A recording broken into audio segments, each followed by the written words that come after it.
전도에 대한 두 번째 시간, 에스겔서 3장인데요. 33장에 한 번 또 나와요. 성경에는 같은 말씀이 중복될 때는요, 매우 중요한 겁니다. 에스겔에게 하나님께서 이렇게 말씀하십니다. 3장 17절입니다. 인자야, 시작. 인자야, 내가 너를 이스라엘 족속의 파수꾼으로 세웠으니 너는 내 입의 말을 듣고 나를 대신하여 그들을 깨우치라. 그게 에스겔의 말이 아닙니다. 에스겔의 말을 하라고 보낸 게 아니에요. 내 말을 들어라. 내 말을 듣고 그리고 나를 대신해서 그들을 깨우쳐라. 네 말하는 게 아니고 내 말을 듣고 내 말로 나를 대신해서 그들을 깨우치라. 네, 이렇게 경고를 하세요. 18절에 보면 시작.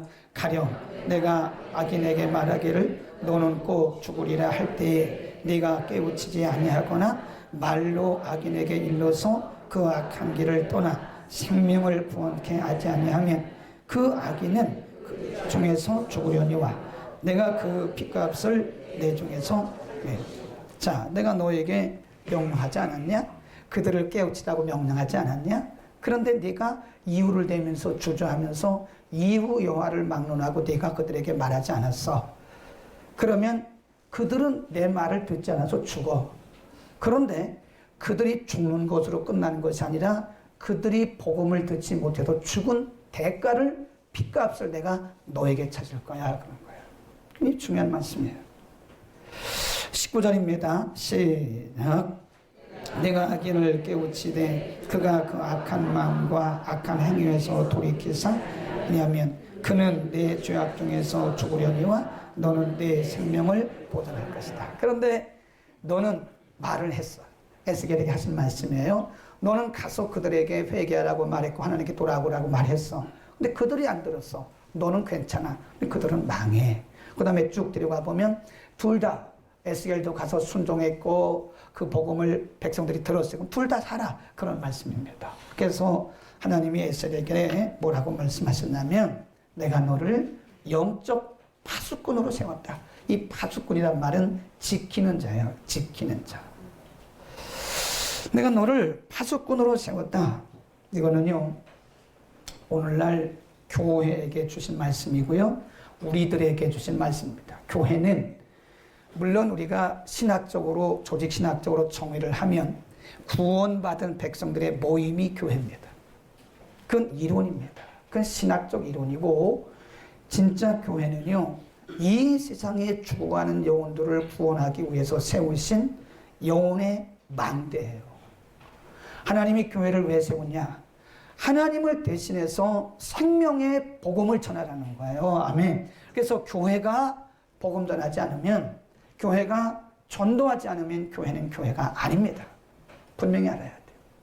우리 믿는 사람들끼리만 은혜 받는 거는 하나님 보실 때는 중요하긴 하지만 더 중요한 것이 뭐냐면 먼저 은혜 받고 먼저 구원받은 우리들이 가서 이 복음을 전해서 사람들에게 생명의 복음을 듣고 구원에 이르게 하는 것이 하나님이 진짜 원하시는 거예요. 우리 개인적으로 보면 우리는 영혼의 파수꾼으로 하나님 우리를 세우셨어요. 우리를 하나님 왜 세우셨나? 아직도 구원받지 못한 자들에게 생명의 복음을 전하. 누구를 대신해서? 하나님을 대신해서. 아멘. 우리가 이 복음을 전하지 않으면 사람들이 죽어요. 그 사람들이 우리가 복음 전하지 않아서 죽었어요. 지옥 갔어요. 그러면 하나님 앞에 가서 우리는 엄청난 책망을 듣습니다. 교회가 복음을 듣지 않은 심령들에게 복음 전해야 됩니다. 우리가 복음을 듣지 못한 사람들에게 복음 전해야 돼요. 우리가 복음을 전하지 않으면 우리는 밥값을 못하고 살아가는 거예요. 교회가 큰 게 중요한 게 아니고 우리가 예수를 오래 믿은 게 중요한 게 아닙니다. 우리 교회 직분이 뭐가 이게 중요한 게 아닙니다. 우리가 기독교 교리를 얼마큼 많이 알고 있나, 성경을 얼마큼 많이 알고 있나, 이게 중요한 게 아니에요. 우리는 영혼의 파수꾼의 사명감을 가져야 돼요. 사람들에게 복음을 전해야 됩니다. 우리가 복음 안 전해서 사람들 지옥 가잖아요. 그 책임을 우리에게 다 묻는다는 거예요. 그러니까 여러분, 만나는 사람들에게 우리는 복음을 전해야 됩니다. 이 복음 전하지 않으면 우리는 마지막 날에 큰 책망을 들을 수도 있어요. 영혼을 지키는 우리들이, 영혼의 파수꾼은 우리들이 주변에 죽어가는 영혼들을 보고도 기도하지 않고 그들에게 복음 전하지 않는 것은 우리는 주님 앞에 엄청난 책망을 듣고 그들이 지옥 간 건 우리 책임이다 이겁니다. 아멘. 마태복음 28장으로 갑니다. 마태복음 28장 19절, 우리 잘 아는 말씀이에요. 예수님이 승천하시면서 제자들에게 이렇게 말씀하셨어요. 28장 19절, 신약 52면 전후에 있습니다. 그러므로 시작. 그러므로 너희는 가서 모든 족속으로 제자를 삼아 아버지와 아들과 성령의 이름으로 세례를 주라. 거기까지만. 여기 보면 영어 성경에 보면 동사가 3번 나와요. Go, therefore go. 그 다음에 make disciple, 제자를 삼아라. 그 다음에 3번째 baptize, 세례를 줘라. 이렇게 있어요. 그러니까 제일 먼저 나오는 단어가 go입니다. go, 가라, 가라. 그러니까 현장으로 가라, 그런 얘기입니다. 그러니까 지난주에도 제가 말씀드린 것처럼 이 전도는 이론이 아닙니다. 예수님이 제자들을 12명을 불렀어요. 그들을 매일 훈련시켰어요. 그리고 예수님이 그들을 보냅니다. 현장에 보내요. 현장에 계속 보내면서 그들에게 복음을 전하게 하는 것입니다. 여러분, 전도는 실천입니다. 실천. 전도는 이론이 아닙니다. 따라하세요. 전도는 이론이 아니다. 전도는 실천이다. 가야 돼요. 현장으로 가지 않으면 nothing happen. 어떤 것도 일어나지 않아요. 이론적으로. 전도는요, 신학적으로 전도는 미리 구원받은 사람이 아직 복음을 듣지 못한 사람에게 복음을 전하는 거래요. 그리고 가만히 앉아 있어. 그건 뭐 의미가 있어요, 그게. 전도는 하나님이 기뻐하시는 것이고, 전도는 이런 양을 찾으시는 하나님의 마음을 기쁘시게 하는 거래요. 공부만 하고 있는 거, 공부만. 선교 현장에, 그리고 그 전도 현장으로 나가지를 않는 거예요. 예수님은요, 제자들을 3년 동안 계속 훈련을 시켰습니다. 그리고 2명씩 짝지어서 보냈어요. 현장으로 다 보냈어요. 가라, 가서 복음을 전해라 해. 가서. 그들을 훈련만 시킨 게 아니에요. 현장에 그들을 보냈습니다. 여러분, 우리는 이 전도는 실천이라는 걸 꼭 알아야 됩니다. 여러분, 우리는 가정에, 우리 가족 가운데 아직 주를 믿지 못하는 사람이 있으면 빨리 말하십시오. 거기가 현장입니다.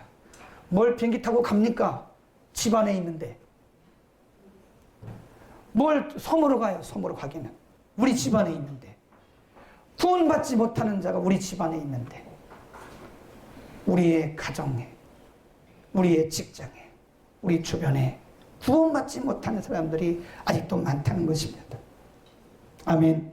우리 전도 현장으로 갑시다. 그러니까 우리가 살고 있는 현장이 그게 다 필드예요.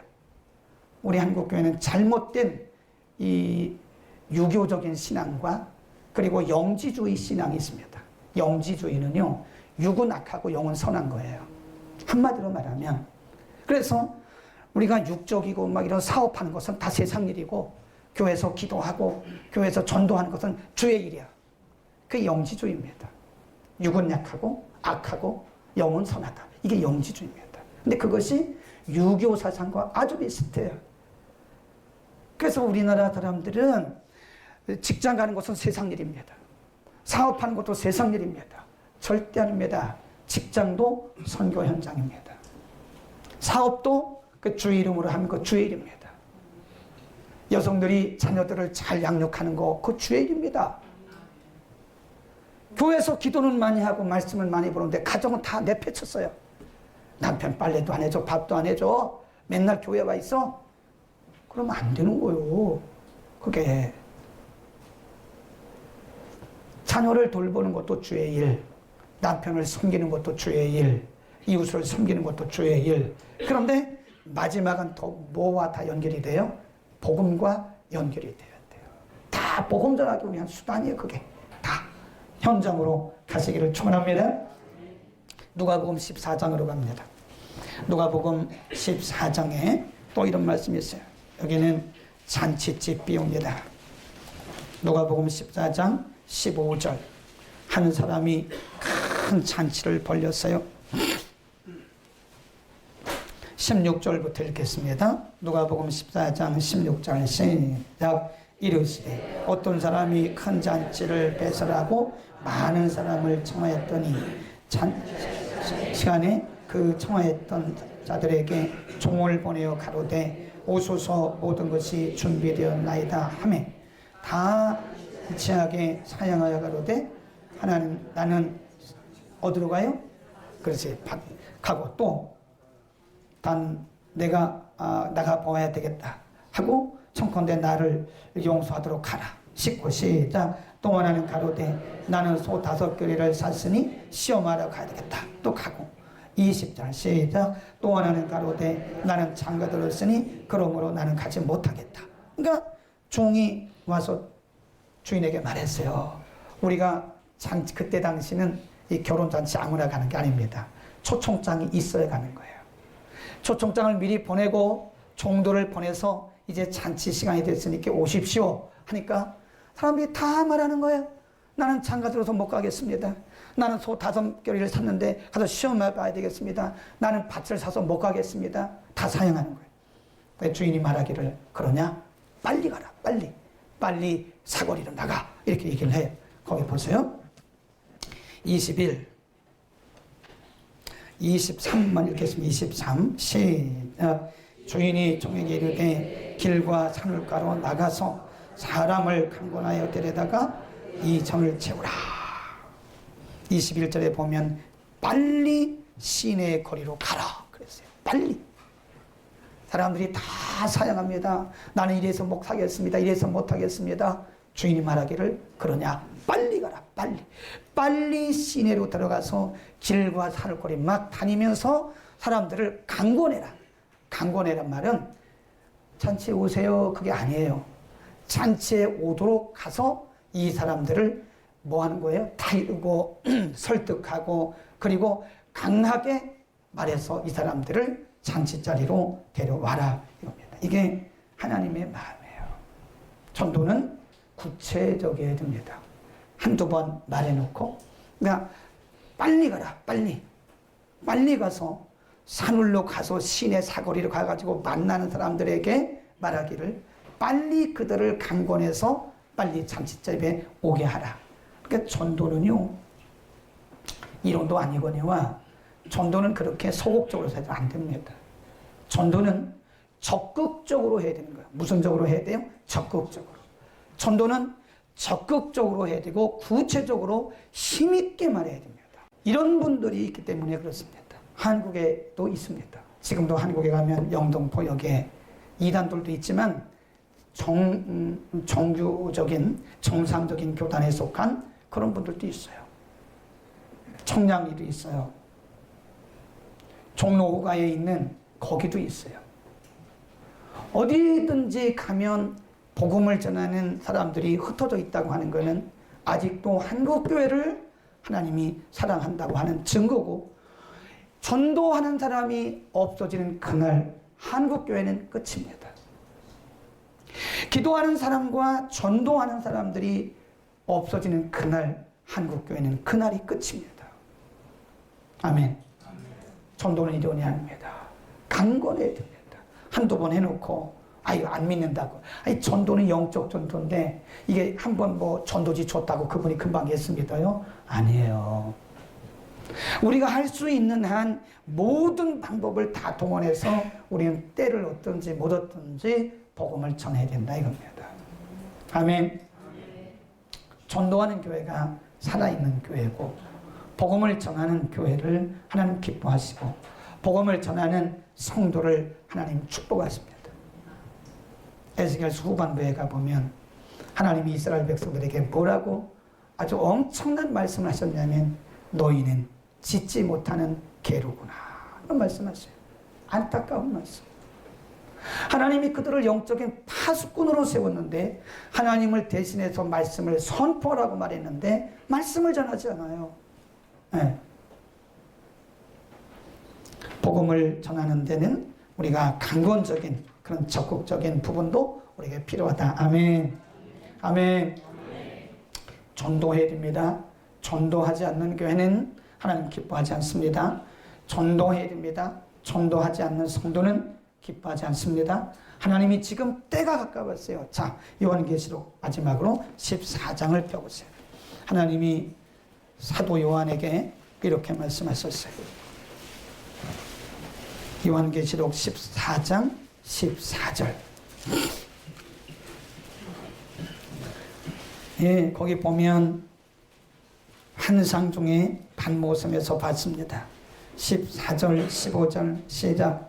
또 내가 보니 흰 구름이 있고 구름 위에 사람의 아들과 같은 이가 앉았는데 그 머리에는 금면류관이 있고 그 손에는 이한낫, 거기다 줄거서 이한낫이라는 말은 날카롭게 갈아진 낫을 얘기하는 거예요. 숫돌에다가 갈아가지고 아주 예리하게 갈아진 그 낫을 이한낫 그래요. 아주 날카롭게 갈아진 낫. 또 다른 천사가 성전으로부터 나와 구름 위에 앉은 이를 향하여 큰 음성으로 외쳐가로되 내 낫을 뭐하여? 휘둘러. 뭐하여?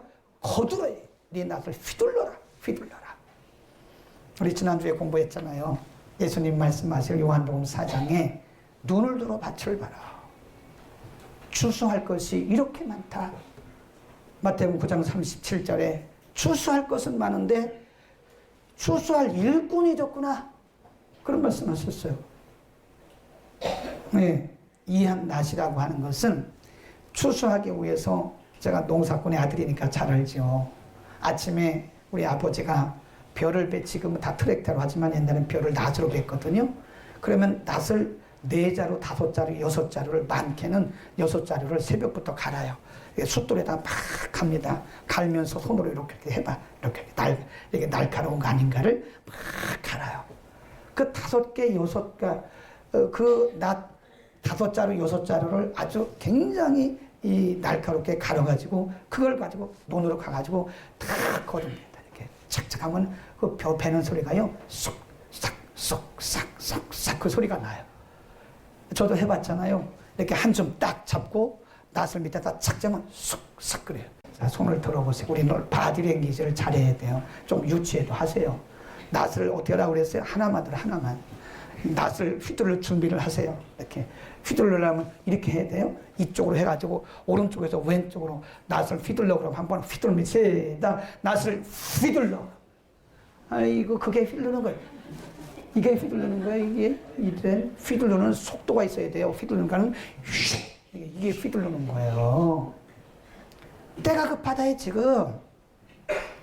영혼들이 죽어가고 있기 때문에 지금 낫을 휘둘러 거두라고 천사에게 말씀한 겁니다. 이렇게 지금 안심할 때가 아닙니다. 데살로니가 교회 보낸 서신에서 마지막 때를 뭐라고 말씀한지 아세요? 사람들이 안전하다, 편안하다 할 그때에 임신한 여자에게 고통이 오듯이 예수님이 그렇게 오신다는 거예요. 사람들이 편안한 줄 알아 지금. 편안한 게 아니에요. 마귀가 우리를 속이는 겁니다. 우리의 눈을 다 가려워가지고 이게 다 한 줄 알아. 이 세상에 다 한 줄 알아. 배부르고 살만하니까 사람들이 예수 안 믿으려고 합니다. 그 어떤 책에 보니까요. 요즘에 예수 안 믿는 목사들이 많고요. 예수 안 믿는 장로들 많고요. 예수 안 믿는 집사님들 많답니다. 교회는 나온대요. 근데 예수 안 믿는데요. 안 믿는다니까. 얼마나 충격받은지 아세요? 그냥 종교생활. 그냥 교회 다니면서 종교생활하는 거지. 실제로 예수님을 인격적으로 만나지 못한 사람이 많다는 거. 우리는 반드시 낫을 휘둘러 곡식을 거두라고 말씀하신 이 주의 음성을 들어야 됩니다. 이거 앉아있을 때가 아닙니다. 지금 만나는 사람들에게 복음을 전해야 돼요. 빨리. 때가 얼마 안 남았어요. 우리 주님 오실 날이 얼마 안 남았어요. 이렇게 우리가 느긋하게 있을 때가 아니에요. 복음을 전하는 여러분 모두가 되시기를 축원합니다.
다문화 복음 방송을 주변 외국인들에게 소개시켜 주세요. 복음을 땅끝까지 흘려보내는 시작이 될 것입니다. 샬롬.